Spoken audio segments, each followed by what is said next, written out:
NDA அப்படின்னு ஒரு கூட்டணி சொல்கிறாங்கல்ல, என்டிஏன்னா ஃபுல் ஃபார்ம் என்ன தெரியுமா? சொல்லிக் கொடுக்கவோ அப்படின்னு வாத்தியாராகவே மாறிடுகிறார் ஒருத்தர். யார் இவர்? தமிழ்நாடு முதல்வர் மு.க.ஸ்டாலின் அவர் தான். இப்போ என்டிஏ கூட்டணி அப்படின்னு ஒன்று இருக்குல்ல, தெரியுமா? தெரியாதா? ஒன்றும் இல்லை, அதிமுக தலைமையிலான கூட்டணி தமிழ்நாட்டை பொறுத்த வரைக்கும். தேசிய அளவில் பார்த்தீங்கன்னா பாஜக தலைமையிலான கூட்டணி. இப்போ யார் தலைமை பொறுப்பு அப்படின்னு கேட்டால் அது ஒரு மாதிரி அவங்களுக்குள்ள அப்படியே கரெக்டான ஒரு அண்டர்ஸ்டாண்டிங்கில் போயிட்டு இருக்கிறதா சொல்லிட்டு இருக்கிற ஒரு முக்கியமான கூட்டணி. இந்த கூட்டணியுடைய அர்த்தம் என்ன? என்டிஏ அப்படின்னா ஃபுல் ஃபார்ம் என்ன அப்படின்னு நினச்சிங்கன்னா நீங்கள் நினைக்கிறதுலாம் கிடையாது. இது வேறு. No development alliance. அதான் நாட் டெவலப்மெண்ட் இல்லை, நோ டெவலப்மெண்ட் அலையன்ஸ் தான். புதுசாக ஒரு கண்டென்ட்டை பிடிச்சிருக்கிறாரு முதல்வர் மு.க.ஸ்டாலின் அவர்கள். அதை இன்னைக்கு பிரச்சார மேடையில் பயங்கரமாக பேசியிருக்காரு. என்டிஏனா ஈஸியாக புரிய சொல்கிறாங்க. No development alliance. N no, D development, A alliance. NDA தான் என்டிஏ. இவ்வளவு துரோகனை செஞ்சுட்டு கூச்சமே இல்லாம மக்கள் கிட்ட வந்து வாக்கு கேட்க வராங்க. இவங்களோட சதித்திட்டத்தை முறியடிச்சு தமிழ்நாட்டை முன்னேற்ற பாதையில அழைச்சி விட்டு போக வேண்டும் என்றுதான் நம்ம சூப்பர் ஸ்டாரை களத்தில் இறங்கி இருக்கிறோம். 2026 தேர்தலோட சூப்பர் ஸ்டார் யாரு? தேர்தல் அறிக்க சூப்பர் ஸ்டார் யாரு? சூப்பர் ஸ்டார் யாருன்னு கேட்டா சின்ன தேர்தல் அறிக்கை சொல்லுவோம். அதான் நான் பிரச்சாரத்திற்கு கிளம்புறதுக்கு முன்னேயே நம்ம சூப்பர் ஸ்டார் நமக்காக பிரச்சாரத்தை ஸ்டார்ட் பண்ணிட்டாரு.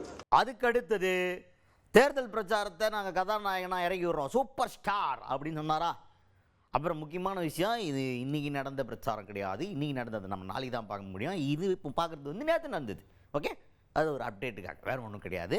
இப்போ அந்த தேர்தல் அறிக்கை இந்த தேர்தலுடைய சூப்பர் ஸ்டார் நாங்கள் களத்தில் இறங்கி விட்டோம் அப்படின்னு சொன்னாரா?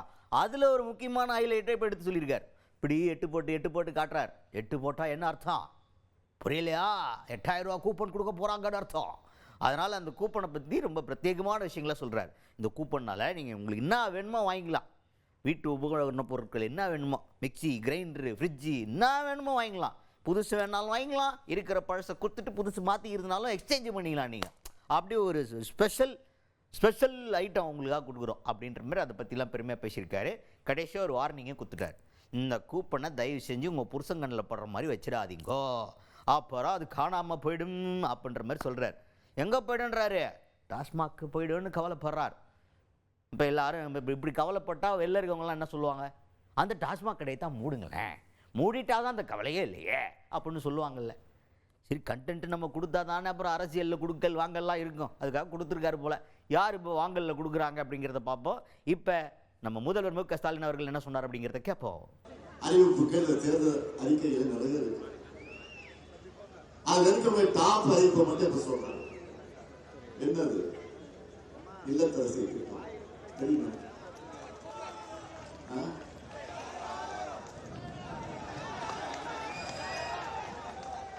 ஃபர்ஸ்ட் பாலிசிக்ஸ் தான். இல்லத்தரசி திட்டத்துல எவ்வளவு ரூபாய்க்கு ஊப்பன் தர போறோம்? சத்தமா சொல்லுங்க. லேடிஸ் பக்கத்தை சொல்லணும் அதிகமா.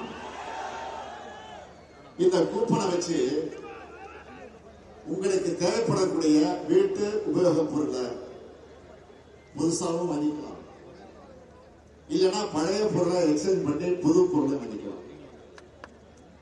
உங்களுக்கு பிடிச்ச கடையில் உங்களுக்கு பிடிச்ச பிராண்ட வாங்கிக்கலாம். உங்களுக்கு பிடிச்ச பிராண்டை வாங்கிக்கலாம். என்னென்ன? Washing machine, fridge, TV, grinder, mixie, microwave அவன், இதெல்லாம் வாங்குறதுக்கு இப்போ பெண்கள்லாம் திட்டம் கொடுத்துருக்காங்க. என்ன வாங்கலாம்னு பேசிட்டு உங்க ஹஸ்பண்ட்லாம் அதை கொடுக்காதீங்க. நீங்க உங்க இஷ்டத்தை வாங்க, உங்க சாய்ஸ் இருக்கு. அவனை எப்படி கொடுக்காதீங்க. அதுக்கு அடுத்தது எடப்பாடி பழனிசாமி அவர்கள் பேசியதற்காக வருத்தத்தை பதிவு பண்ணியிருக்கிறார். அவர் என்ன பேசினார் அப்படின்னு பார்த்தீங்கன்னா, திமுகவுடைய ஆட்சி காலம் ஆரம்பிக்கும் போது கொரோனாவே வரல, கொரோனா வந்துருந்துச்சுன்னா ஸ்டாலின் அவர்களே போய் சேர்ந்துருப்பார் அப்படின்ற மாதிரி அபசகுணமாக பேசிவிட்டார் போல. அது முதல்வர் மு க ஸ்டாலின் அவர்களுக்கு மனதில் தைத்து விட்டது. என்னுடைய மரணத்தை பற்றிலாம் நீங்கள் பேசுகிறீங்க, மரணத்தை பார்த்து பயப்படுறவன் நான் கிடையாது, நான் மிசால கொடுஞ்சிரையவே பார்த்தவன் அப்படின்ற மாதிரி அவர் இந்த மரணத்தை பார்த்து பயப்படுறவன் கிடையாது, நான் அரசியல் சேவைக்காக வந்திருக்கேன், நீங்கள் தெரியாது உங்களுக்கு, நீங்கள்லாம் வர்றதுக்கு முன்னாடியே அரசியலுக்காக மிசாவில் ஜெயிலில் தண்டனை அனுபவிச்சவன் அப்படின்ற மாதிரி வரலாறுலாம் எடுத்து சொன்னார். அப்படியே பேசிட்டு வரும்போது கடைசியாக என்ன சொல்கிறாருன்னா, எனக்கு இப்போ என்ன வருத்தமாக இருக்குன்னா, தந்தை பெரியார், நம்ம காமராஜர் ஐயா, அப்புறம் அறிஞர் அண்ணா, அப்புறம் புரட்சி தலைவர் எம்ஜிஆர், இந்த மாதிரி மாபெரும் தலைவர்களோட நான் நேருக்கு நேராக பழகக்கூடிய ஒரு வாய்ப்பு எனக்கு கிடச்சிது.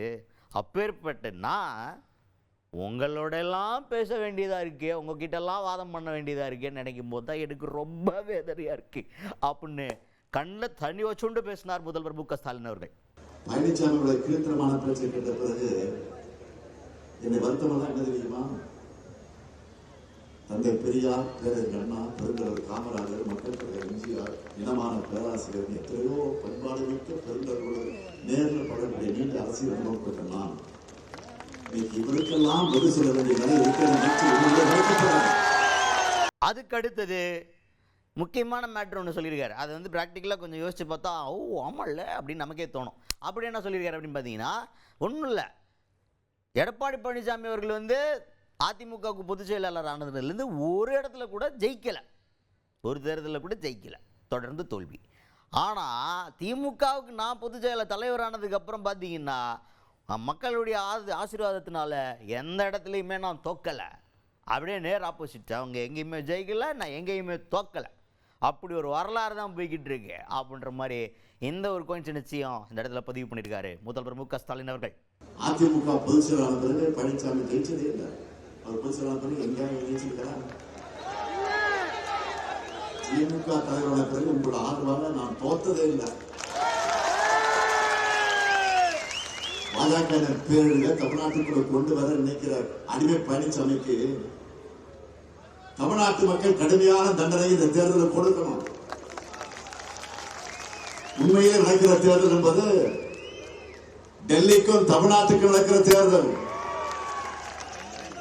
தமிழ்நாட்டுக்கு துரோகம் செய்ய 10 தோல்வி பழனிசாமிக்கு 11வது தோல்வியை கொடுத்து விரட்டணும். டபுள் இன்ஜின் டப்பா இன்ஜின் சொல்லிக்கிட்டு டெல்லியோட ரிமோட் கண்ட்ரோலுக்கு ஆடுகிற அடிமைகள் தமிழ்நாட்டை ஆளக்கூடாது.